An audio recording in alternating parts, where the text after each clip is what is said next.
ఇది కదా ఆఫర్ అంటే ఇప్పుడు ఎంత కొంటే అంత ఫ్రీ విఆర్ఆ fine silver jewellery Jubilee Hills check post Hyderabad. నమస్కారం, వెల్కమ్ టు సుమన్ టీవీ. నేను గీతాంజలి. ప్రస్తుతం మనతో పాటు ప్రముఖ జ్యోతిషులు రాపర్తి ప్రసాద్ శర్మ గురువు గారు ఉన్నారు. వారితో మాట్లాడదాం. గురుగారు నమస్కారం అండి.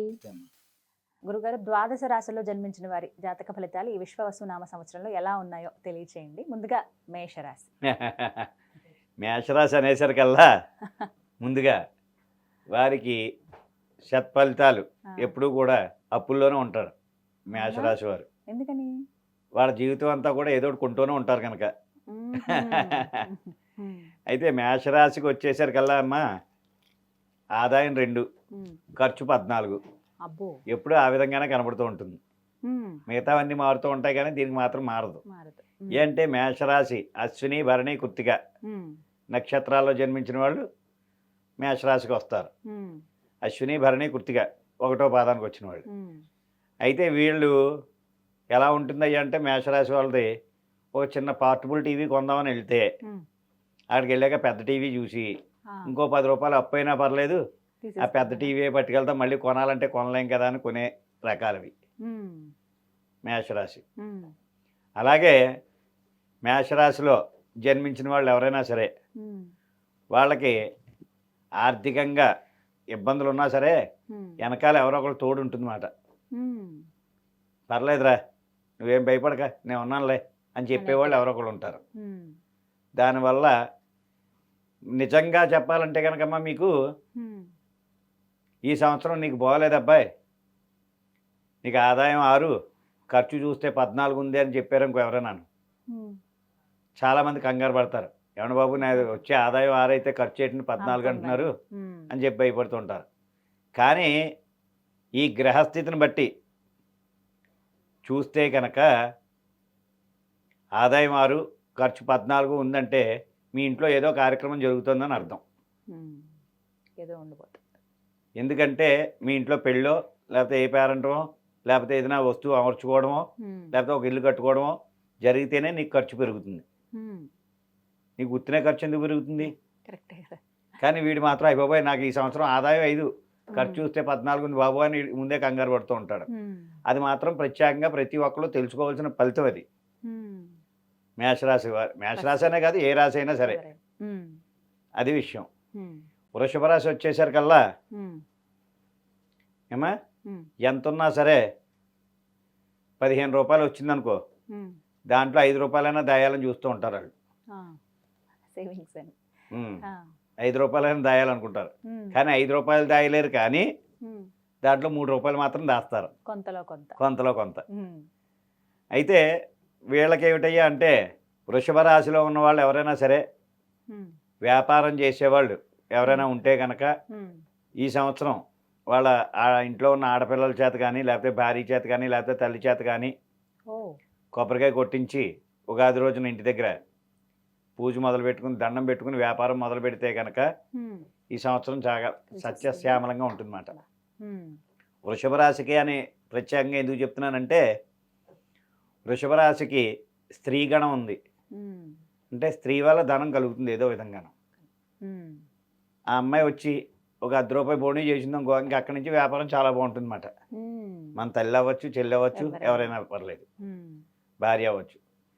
అదేవిధంగా వృషభ రాశి. మిథున రాశిలోకి వచ్చేసరికల్లా మిథున రాశి వారు ఈ సంవత్సరం ఏదో పోగొట్టేద్దాం అనుకుంటూ ఉంటారు, కానీ ఎంత చూసినా సరే అదే సముద్రంలో ఈత కొడుతూ ఉంటారు తప్ప ఎదరికి వెనక్కి కూడా రాలేరు. వాళ్ళది ఆ విధంగా ఉంటుంది. వాళ్ళకి ఏమిటయ్యా అంటే ప్రతిరోజు స్నానం చేసేటప్పుడు ఒక చిటికెడు పసుపు నీళ్ళల్లో వేసుకుని స్నానం చేస్తే కనుక వాళ్ళు అనుకున్న కార్యక్రమాలన్నీ కూడా అవరోధిస్తారు అన్నమాట. కొంచెం ఒక చిటికెడు పసుపు నీళ్ళల్లో వేసుకుని స్నానం చేస్తే వాళ్ళు ఆ యొక్క కష్టం నుంచి అవరోధిస్తారు. కర్కాటక రాశి.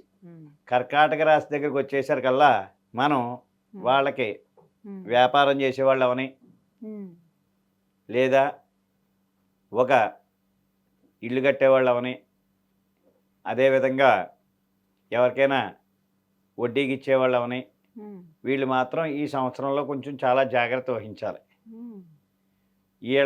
వీళ్ళ చేతితో ఇచ్చిన డబ్బులు మళ్ళీ తిరిగి రావడం కొంచెం కష్టం అవుతూ ఉంటుంది. వ్యాపారంలో ఒడిదుడుకులు ఉంటూ ఉంటాయి. ఇలాంటివన్నీ కూడా కొంచెం అవరోధించాలంటే కనుక వీళ్ళు ప్రతిరోజు కూడా శివాలయం కానీ లేదా కళ్యాణమైన వేప చెట్టు రావి చెట్టు ఉంటుంది కదమ్మా, దానికి ప్రదక్షిణం కానీ చేస్తే కనుక శివాలయ దర్శనం కానీ చేస్తే కనుక చాలా బాగుంటుంది వీళ్ళకి. ఎప్పుడైతే ఆ విధంగా ఆచరించారో వారు అనుకున్న కార్యక్రమాలన్నీ కూడా చక్కగా నెరవేరుతాయి. సింహరాశి, సింహరాశిలోకి వచ్చేసరికల్లా ఒడిదుడుకులు విపరీతంగా ఉన్నాయమ్మా ఈ సంవత్సరం. అయితే ఇంట్లో వాళ్ళకి కానీ వాళ్ళకే కానీ ఎవరికోళ్ళకి ఆరోగ్యం బాగోపోవడం, ఇబ్బందులు నరాల మీద ఎముకల మీద వీటి మీద చూపించడం ఇలాంటివి జరుగుతూ ఉంటాయి. జరగడం వల్ల ఏంటయ్యా అంటే వీళ్ళు ముందుగానే భయపడిపోయి ఏదో అయిపోతుందేమో అనుకుంటూ ఉంటారు సింహరాశి వారు. అలా కాకుండా మనం వాళ్ళకి ఎప్పుడైనా సరే ఒడిదుడుకులు వచ్చినప్పుడు కానీ కొంచెం ఇబ్బందులు కలుగుతున్నాయి అనుకున్నప్పుడు కానీ వాళ్ళు శక్తి స్వరూపిణి, శ్రీచక్ర స్వరూపిణి శ్రీ రాజరాజేశ్వరి దేవి యొక్క పూజ ఆచరిస్తే కనుక చాలా బాగుంటుంది.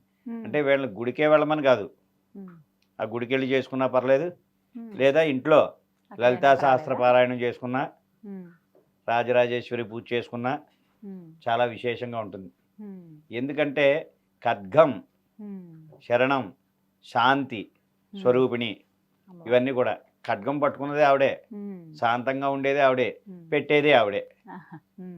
అందువల్ల సింహరాశి వారికి ఒడిదుడుకులు ఎక్కువగా ఉంటాయి కనుక లలితా పారాయణం చేసుకోవడం కానీ, రాజరాజేశ్వరి పూజ చేసుకోవడం కానీ ఈ విధంగా చేసుకుంటే కనుక చాలా బాగుంటుంది. కన్యరాశి వారికి, కన్యరాశి వారి దగ్గరికి వచ్చేసరికల్లా వీళ్ళకి ఈ సంవత్సరం ఆదాయంలో కానీ ఖర్చులో కానీ అన్నీ కూడా సమానంగా ఉన్నాయి, చాలా బాగుంది ఏమా. వీళ్ళు అనుకున్న కార్యక్రమాలన్నీ కూడా దిగ్విజయంగా జయప్రదం చేస్తారు. ఆ తర్వాత వాళ్ళు ఏదైనా వ్యాపారం కానీ ఏదైనా మొదలు పెడితే కనుక వాళ్ళకి అనుకున్న పనులన్నీ కూడా సక్రమంగా జరుగుతాయి.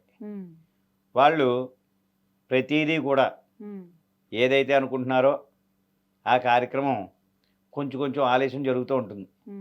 ఆలస్యం జరగకుండా ఉండాలంటే కనుక వాళ్ళు శనివారం నాడు వెంకటేశ్వర స్వామి ఆరాధన చేస్తే కనుక చాలా బాగుంటుంది. ఆరాధన చేసుకుంటే కనుక చాలా విశేషంగా ఉంటుందన్నమాట. ఆ విధంగా చేసుకుని వాళ్ళు ఏ విధంగా ఉంటుందో తెలుసుకోవచ్చు. గురుగారు, మరి తులారాశి వారికి ఎలా ఉండబోతుందండి ఈ సంవత్సరం? ఇప్పుడు తులారాశి వారికి అయితే కనుక షష్టం త్రిగుణాకారం, వీళ్ళకి ఏదైనా సరే మూడు ముక్కల అట్లా ఉంటుందన్నమాట. ఏదైనా ఒక కార్యక్రమం ఆచరించాలంటే కనుక చాలా కష్టంగా ఉంటుంది ఈ సంవత్సరం. అయితే ఏదో సాధిద్దాం, ఏదో చేసేద్దాం అని చెప్పి త్రికోణం కింద పరిగెడుతూ ఉంటారు, కానీ వాళ్ళకి దారి దొరకకుండా ఉంటూ ఉంటుంది. మళ్ళీ తిరిగి తిరిగి అక్కడికి వస్తుంది, షట్కోణం అంటారు. అలాగే వాళ్ళకి ఏ విధమైన ఆపదలు వచ్చినా ఇబ్బందులు వచ్చినా కొంచెం ఎక్కువగా ఎక్కడికైనా ప్రయాణాలు చేసేటప్పుడు మాత్రం చాలా చక్కగా జాగ్రత్త వహించి బయలుదేరాలి. ఎక్కడికి వెళ్ళినా ఇదివరకు అంత స్పీడ్గా బయలుదేరితే కనుక కొంచెం ఇబ్బందులు అవరోధాలు ఉన్నాయన్నమాట వాళ్ళకి. అవరోధాలు అవి పోవాలంటే కనుక మనం ఇంటి దగ్గర నుంచి బయలుదేరేటప్పుడు మనకు ఎవరు ఎదురొస్తున్నారా ఏంటో అన్ని చూసుకుని బయలుదేరాలి. ఆ తర్వాత ఇంకొకటి ఏంటంటే వీళ్ళకి హనుమత్ శక్తి ఎక్కువగా ఉండాలన్నమాట.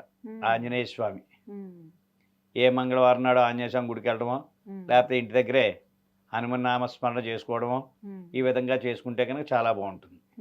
వాళ్ళకి ఆ విధంగా చేసుకుంటే కనుక చక్కగా అనుకున్న పనులన్నీ కూడా చక్కగా నెరవేరుతాయి. గురుగారు, మరి వృశ్చిక రాశి వారికి ఎలా ఉండబోతుందండి? వృశ్చిక రాశి యథావిధిగా ఈ యొక్క వృశ్చిక రాశికి వచ్చేసరికల్లా వీళ్ళకి పుట్టుకతోనే ఏదో ధనం రూపంలో ఏదో రూపంలో ధనం అందుతూనే ఉంటుంది. వృశ్చిక రాశిలో పుట్టిన వాళ్ళకి చేతిలో ధనం లేదని ఎప్పుడూ అనుకోకూడదు, ఏదో రూపంలో ఏదో విధంగా అందుతూ ఉంటుంది. అయితే ఈ రోజున నాకు జేబులో రూపాయి లేదనుకునేసరికల్లా ఏదో రూపంలో అక్కడికి వస్తూ ఉంటుంది. అలాంటి వాళ్ళకి వీళ్ళకి ఏమిటయ్యా అంటే మనసు మీద ఎక్కువగా బాధ కలిగిస్తూ ఉంటుందన్నమాట. ఎంత ధనం ఉన్నా ఏమున్నా సరే మనసు మీద బాగా ఒత్తిడి పెరుగుతూ ఉంటుంది. ఇంట్లో బాగోపోవడం, మన పిల్లలు సరిగ్గా నడవడిక బాగోపోవడము, మనం అనుకున్న పనులు సరిగ్గా సక్రమంగా జరగకపోవడము, ఈ విధంగా జరుగుతూ ఉంటే ఏమనిపిస్తూ ఉంటుంది, మన ఇంట్లో మన పిల్లలే కొంచెం బాధగా ఉన్నారనుకో, మనకు మనసు బాధపడుతూ ఉంటుంది కదా, అలా మనసు మీద ఎక్కువగా ఒత్తిడి జరుగుతుందన్నమాట. ఈ ఒత్తిడి జరగడం వల్ల మనం అయ్యో ఏదో అయిపోతుందేమో, ఏదో ఆందోళన, ఇలాంటి ఆందోళన, భయాందోళనలు ఇవి జరుగుతూ ఉంటాయి అన్నమాట. ఇవి ఉండడం వల్ల ఏంటంటే వీరికి నవగ్రహ ఆరాధన, అలాగే ఈశ్వరుడి ఆరాధన చాలా ముఖ్యం అన్నమాట. ఇవి రెండు ఆచరిస్తూ ఉంటే కనుక వీళ్ళు ఈ సంవత్సరం అంతా కూడా చక్కగా అనుకున్న పనులన్నీ కూడా దిగ్విజయంగా జరుగుతాయి. ధనస్సు రాశి. ధనస్సు దగ్గరికి వచ్చేసరికల్లా అస్మం దేవానాం పతయే, శ్రీరామచంద్రుడి అధిపతి ఆయన. అయితే వారి యొక్క గుణగణాలను బట్టి ఎలా ఉంటుందంటే, ధనుసు రాశిలో పుట్టిన వాళ్ళు ఎవరైనా సరే చాలా ఇబ్బందులు పడి ఎదుగుతారన్నమాట.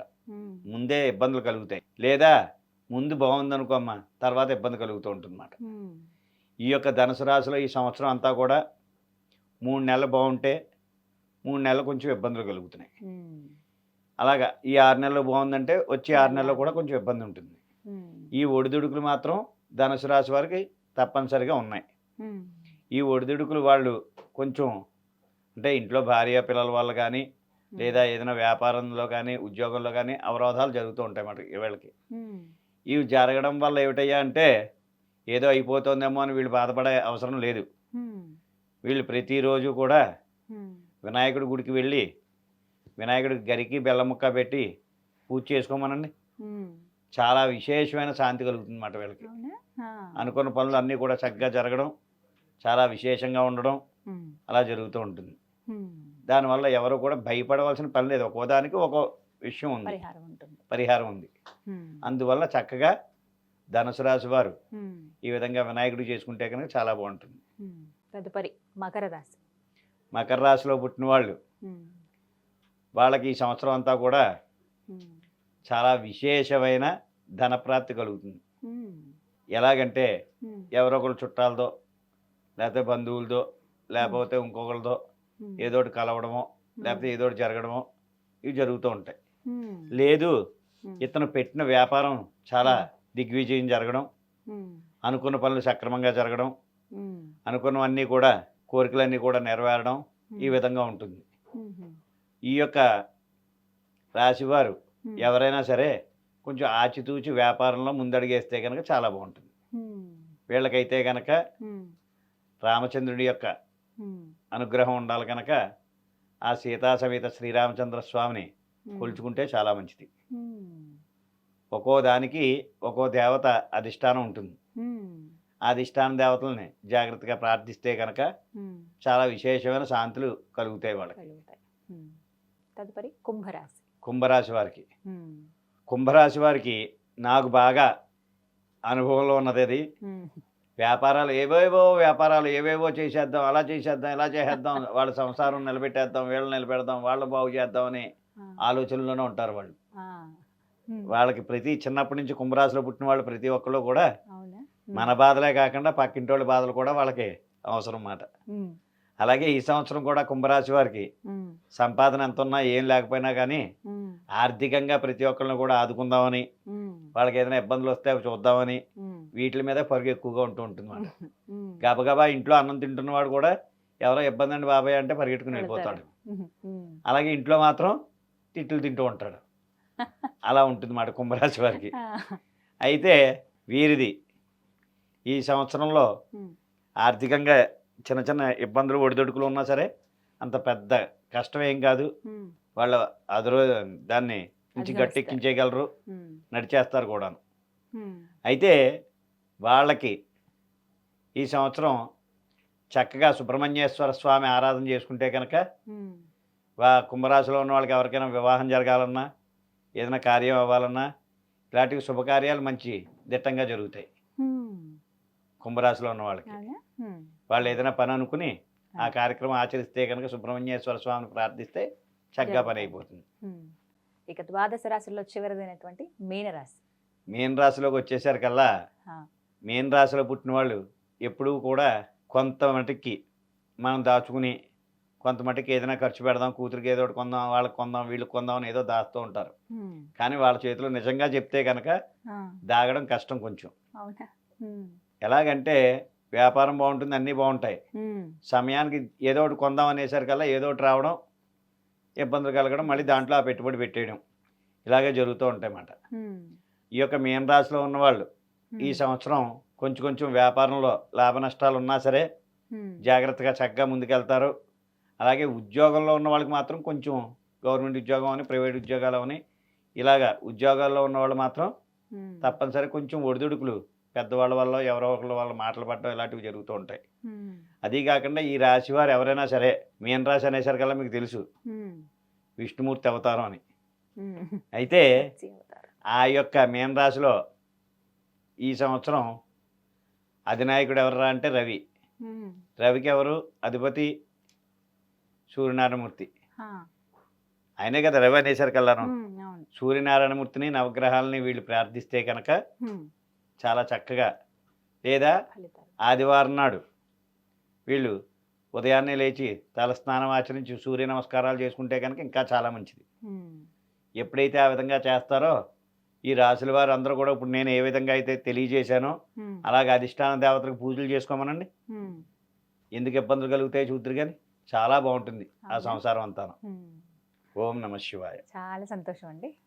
మొత్తం మీద ఈ విశ్వవసు నామ సంవత్సరంలో ఎవరెవరికి ఎలా ఉండబోతోంది పూర్తిగా గ్రహస్థితిని చక్కగా వివరించారు. ధన్యవాదాలు గురువు గారు.